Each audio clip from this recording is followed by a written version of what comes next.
Boa tarde, muita paz para os nossos corações, agradecendo a espiritualidade amiga superior por nos ter conduzido até aqui no dia de hoje, para o entendimento, para a reflexão, para o estudo, para o passe, né? Que saiamos daqui bem melhor do que quando aqui chegamos. Mas para isso é preciso estar alinhados com a mente e o coração alinhados, né? Para absorver o máximo dos recursos que estão à nossa disposição, esquecendo um pouquinho as nossas dificuldades lá fora, que estão sendo, né, a espiritualidade está dando conta, para que nós possamos estar aqui com a nossa mente realmente focada e o nosso coração também. Primeiramente, parabenizando a nossa casa, que hoje está completando 23 anos, né, de fundação. Então, são 23 anos, né, que Jesus nos dá a oportunidade de trabalhar no bem, 23 anos que nos dá a oportunidade, né, do consolo, da reflexão, do estudo, né? 23 anos aí que a nossa casa é um ponto de luz, né, nesse pedaço aqui da cidade que se espalha com certeza para toda a região. Então, parabéns para a nossa casa querida, o nosso Dr. Herman, que é o nosso amigo e mentor, né, disciplinador, mas um pai extremamente amoroso, que só quer o quê? A nossa educação e a nossa felicidade. Bom, hoje nós vamos conversar um pouco sobre o capítulo 10 do Livro dos Espíritos, que vai falar para a gente sobre ocupação e missão dos espíritos. Ele é um capítulo muito grande, muitas perguntas, então foi dividido em 2 domingos. Hoje nós vamos falar sobre as ocupações dos espíritos e semana que vem vai falar sobre as missões dos espíritos. Então hoje vamos ficar mais focado nas ocupações, no que os espíritos se ocupam, o que eles fazem, né? Então, ocupação é um trabalho, é uma atividade, é aquilo que a gente vai desempenhando no dia a dia, né? No nosso dia a dia nós temos várias ocupações, várias coisas ocupam o nosso dia. E quando desencarnamos, também vamos nos ocupar de algumas coisas. E a gente vai entender mais ou menos o que. E aí na 558 ele vem assim: os espíritos têm outra coisa a fazer, a não ser melhorarem-se pessoalmente?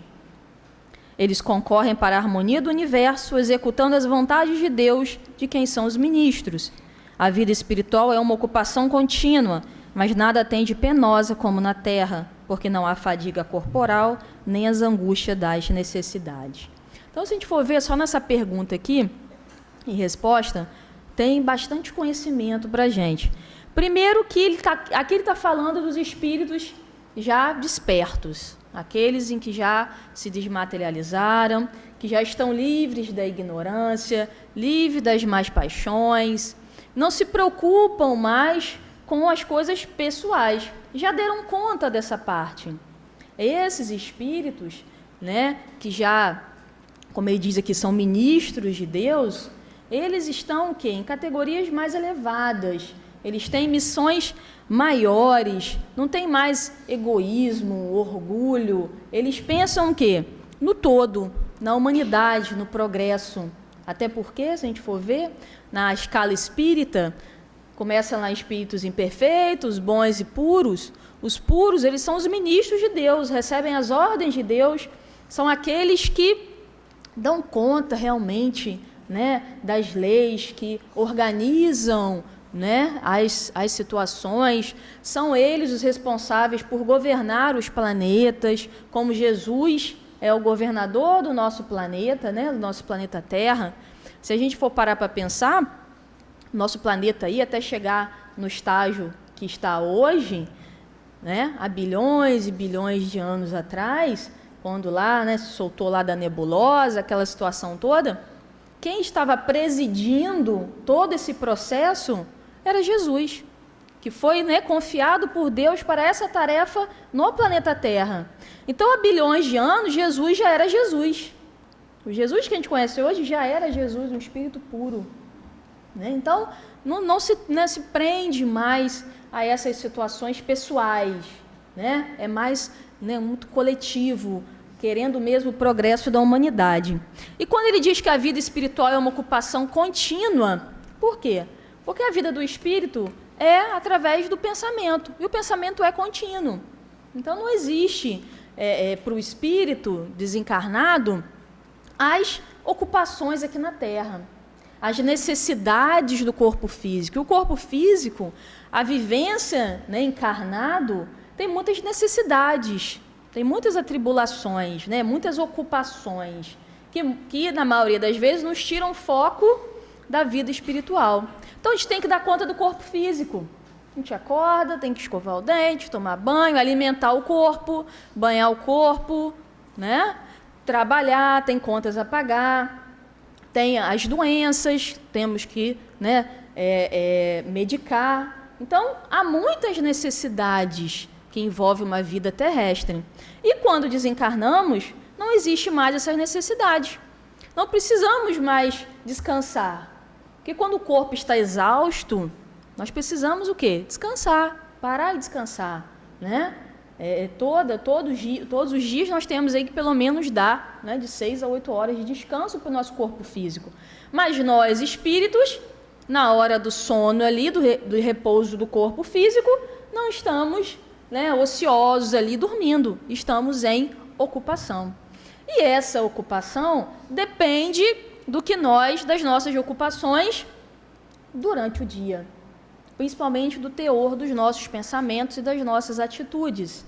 É durante o dia, né, que nós vamos aí armazenando, né, sintonias, vibrações, fazendo alianças do nosso dia a dia para, no repouso do corpo físico, concretizarmos essas ligações. Então, por exemplo, espíritos como, vamos colocar aí, um Chico Xavier, que durante o seu dia, seu pensamento era contínuo no bem, em ajudar, né, em ser útil ao semelhante. Na hora que ele repousa, o corpo repousa, ele, como espírito, vai fazer o quê? Qual vai ser a sua ocupação? Continuar fazendo aquilo. Continuar estudando, se ocupando ali de ser útil, trabalhando no bem, ajudando as pessoas. E quem, no seu dia a dia, não liga para o próximo, não é sensível à dor alheia, se preocupa somente consigo, quando também repousa, vai continuar com as mesmas ocupações, totalmente pessoais, né? Então é importante isso.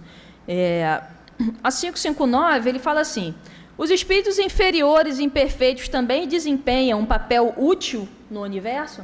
Então, a primeira, ele veio falar para a gente dos espíritos superiores e puros. São ministros de Deus, executam, né, as ordens de Deus. E os outros? E os que estão abaixo na escala? Todos têm deveres a cumprir. Será que o último pedreiro não concorre para construir o edifício tanto quanto o arquiteto? Então, todos têm deveres a cumprir, mesmo que inconsciente, mesmo que ainda, né, guiados pela lei. Se a gente for parar para analisar, uma das leis naturais, são 10 leis, é a lei de destruição.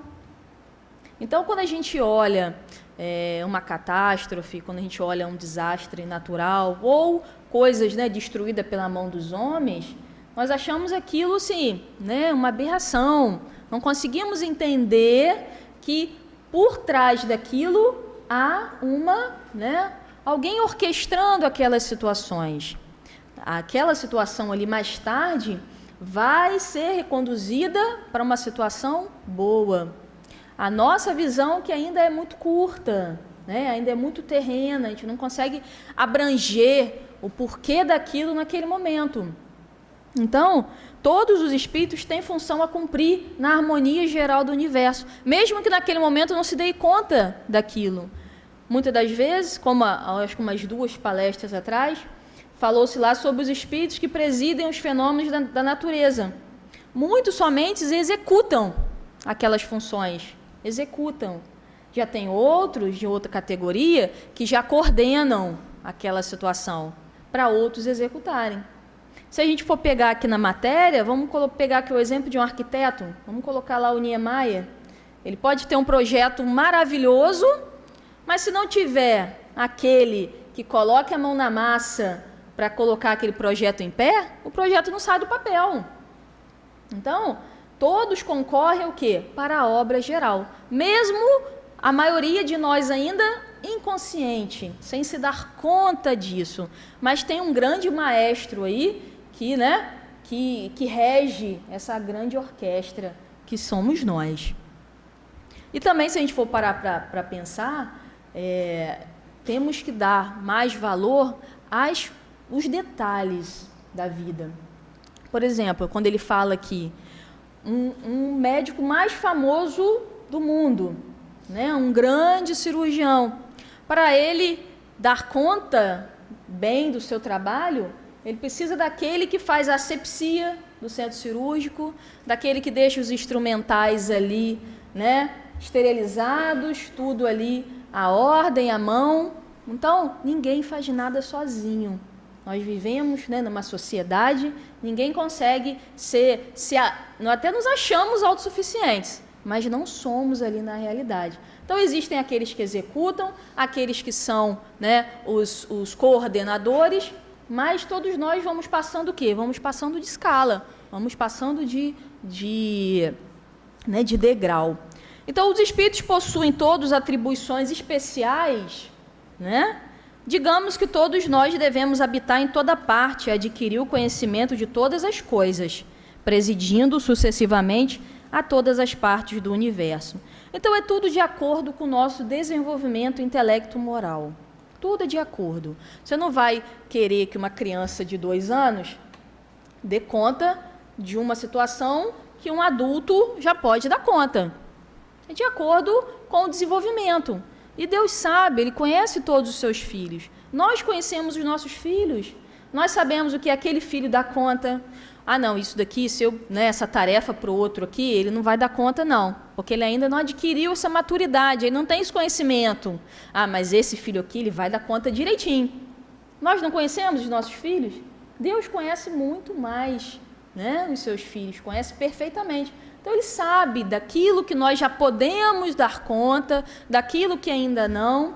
Basta a gente relembrar a parábola dos talentos. Né? Aquele senhor lá, ele deu 5 talentos para um, deu 2 para outro e 1 para um outro. Por quê? Porque cada um tem ainda, né, as suas necessidades, tem as suas faculdades desenvolvidas ou ainda não. E aquele senhor sabia. Aquele que deu 5, para quem ele deu 5 talentos, ele sabia que daria conta dos 5 talentos. Então, são aqueles espíritos que têm missões, né, e ocupações que envolvem a humanidade, que são para alavancar o progresso da humanidade. Quantos cientistas, né, estão aí nesse momento enclausurados nos seus laboratórios, sem vida social, para o quê? Para achar curas, para achar vacinas de determinadas doenças, para o quê? Eliminar, extirpar da humanidade aquelas doenças.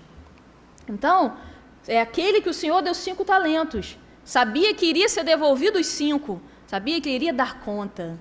Aquele que deu 2 é aquele que o Senhor sabia que a missão dele era ali na redondeza, a missão na família, a missão na cidade, né? São missões importantes, mas de menor porte.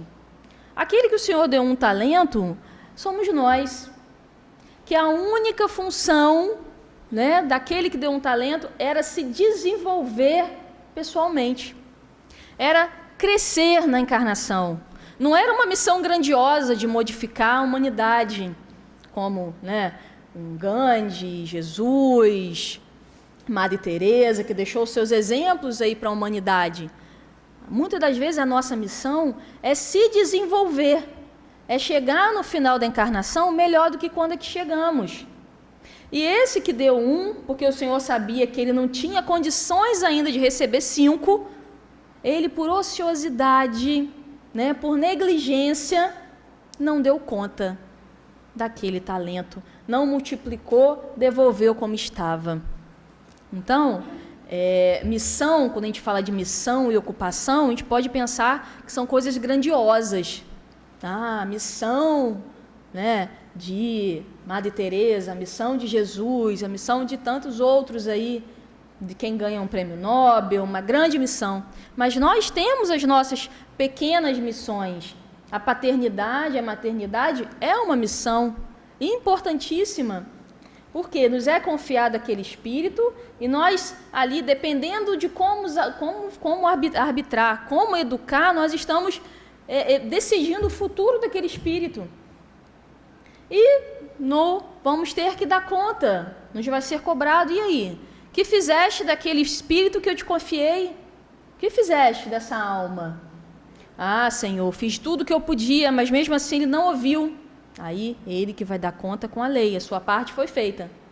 Mas se por negligência nossa, por ociosidade, né, por deixar, né, o barco correr ao sabor do vento, aquele espírito ali não se envereda pelo caminho do bem, se envereda pelo caminho do mal, os sofrimentos são grandes para nós também.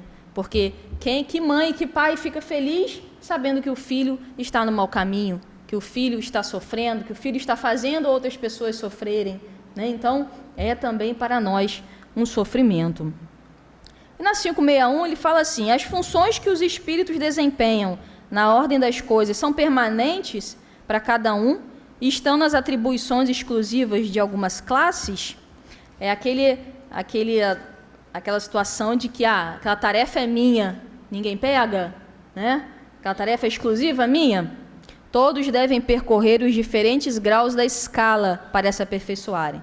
Deus, que é justo, não poderia ter querido dar a uns a ciência sem trabalho, enquanto outros só adquirem penosamente. Então, não há privilégios e nem apadrinhamento nas leis de Deus. Não existe isso. Aquele que hoje tem é porque já conquistou outrora. A facilidade de hoje para alguma arte, para alguma tarefa, para o exercício de alguma função, a facilidade de hoje é o quê? O relembrar de algo que já viu outrora. Então, não tem essa situação de que fulano, desde os 2, 3 anos, tem um talento para determinada coisa.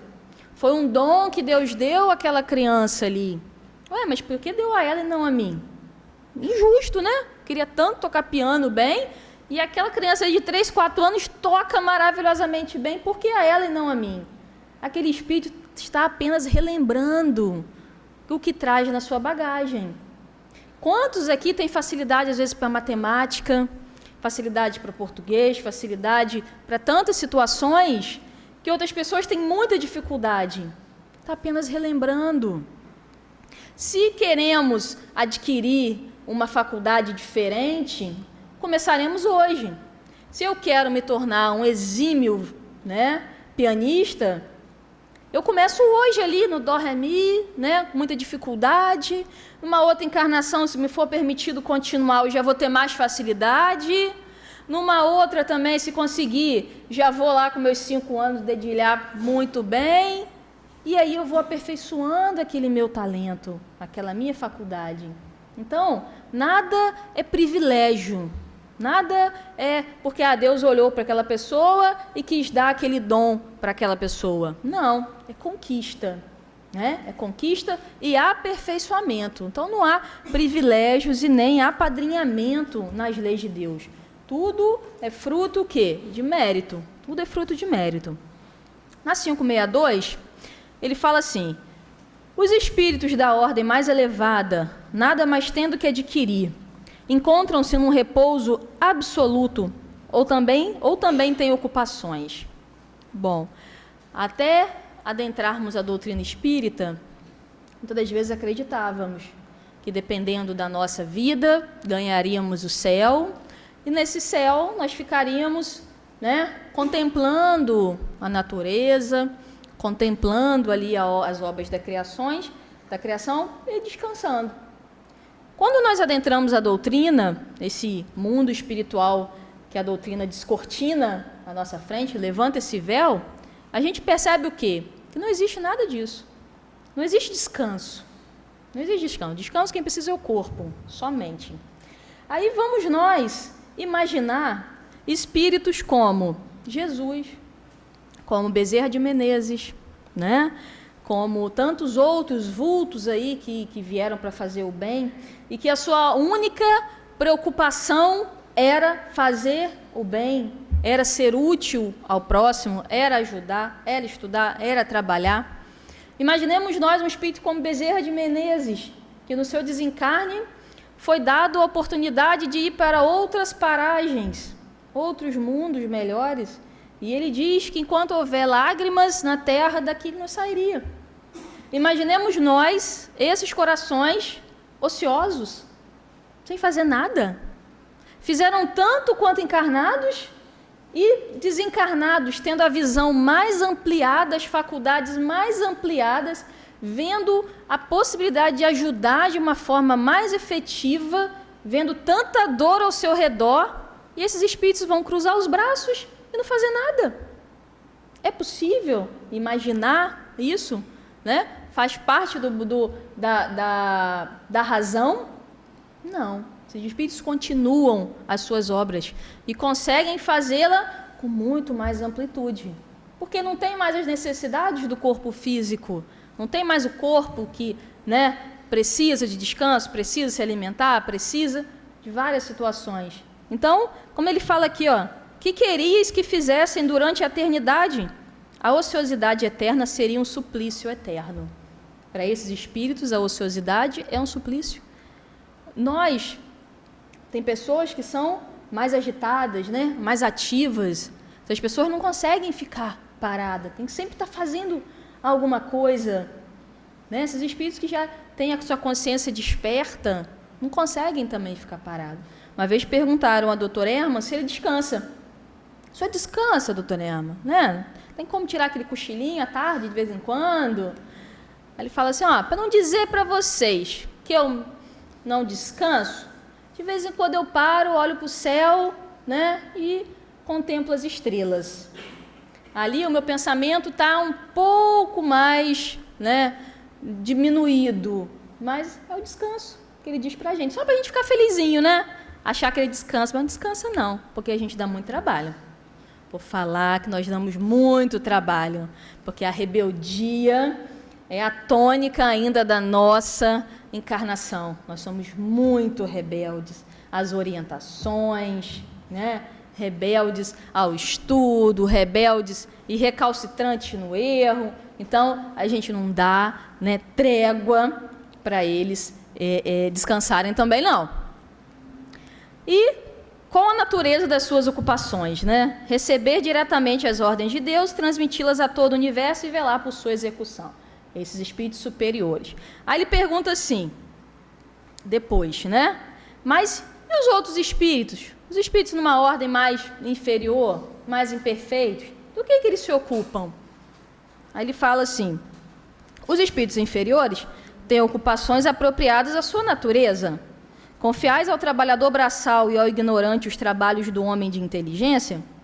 Então, aqueles que ainda não estão despertos, né, para o bem, para a tarefa, para o trabalho na senda do Mestre Jesus, quando desencarnam, continuam o quê?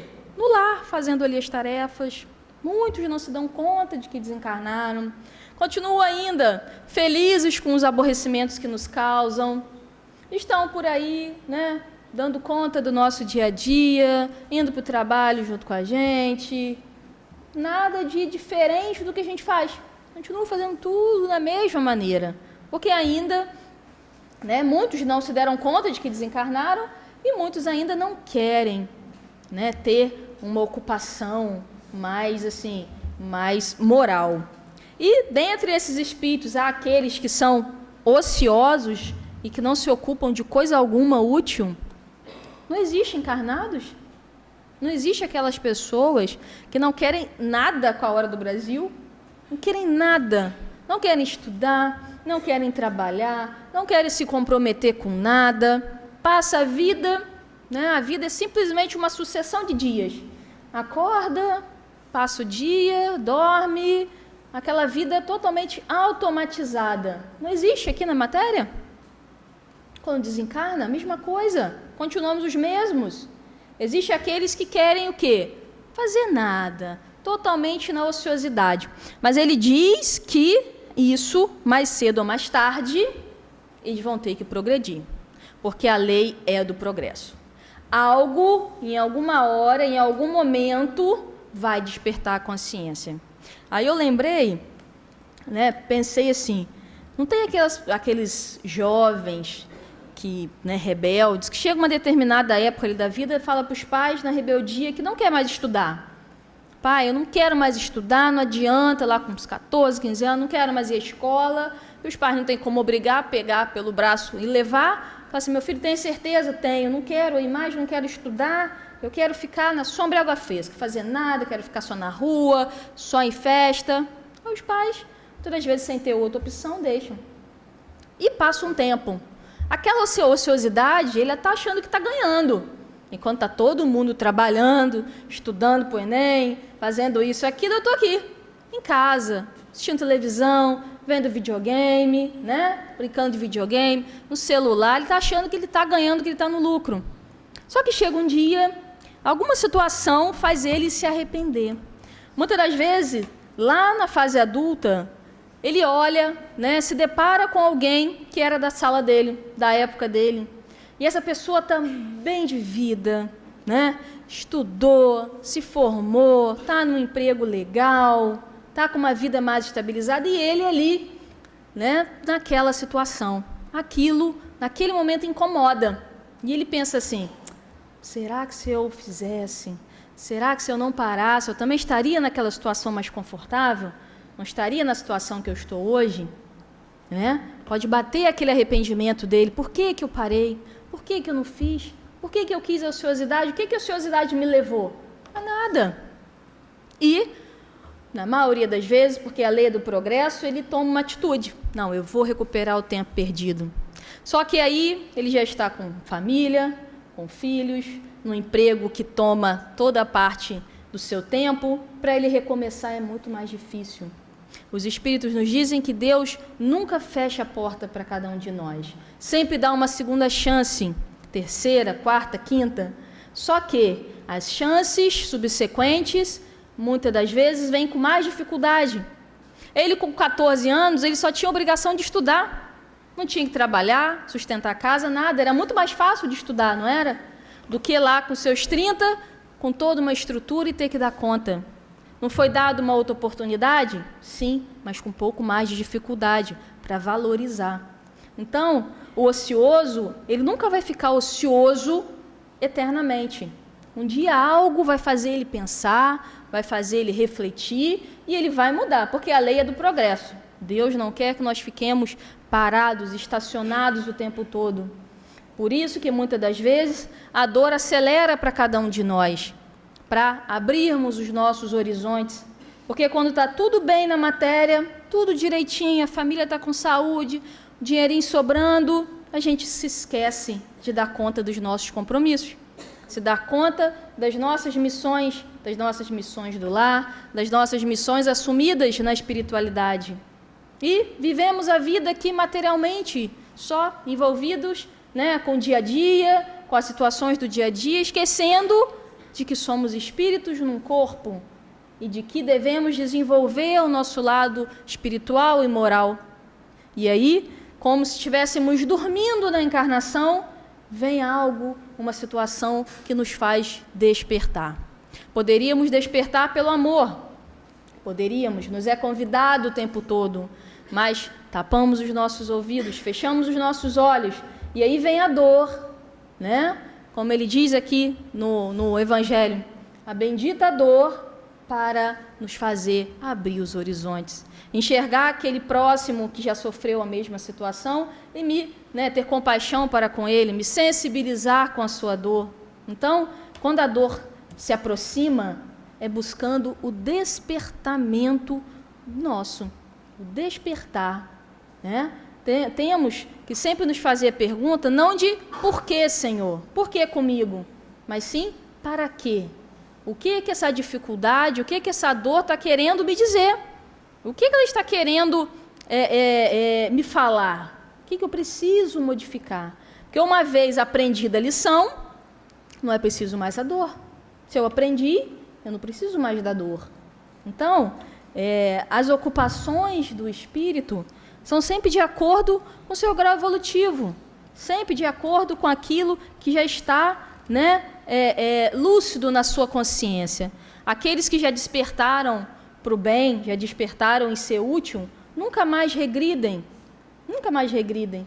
No momento em que você começa a se sensibilizar com a dor do próximo, ninguém mais consegue ficar indiferente à dor do outro, né? No momento que você começa a se sensibilizar, você não regride, você não consegue mais endurecer o seu coração. Você simplesmente consegue, né, ir se sensibilizando mais e ajudando, né, na medida do possível e na medida da nossa vontade, que é a nossa força propulsora para realizações de situações que nem mesmo imaginávamos poder dar conta. Então, eles dizem para a gente que a nossa vontade ainda é muito pouca, ainda é muito pequena, né? Sempre damos desculpas, somos PhD em desculpas. Tudo nós damos desculpas, colocamos a culpa no outro. Eu não faço isso porque o meu marido não permite. Ou então porque os meus filhos não deixam. Ou então sempre está projetando, né, a responsabilidade em cima do outro, sendo que é a hora de assumirmos. Não, eu não dou conta porque eu ainda não quero. Eu ainda não acho que é a hora, né? Eu não quis vir. Não estava com vontade.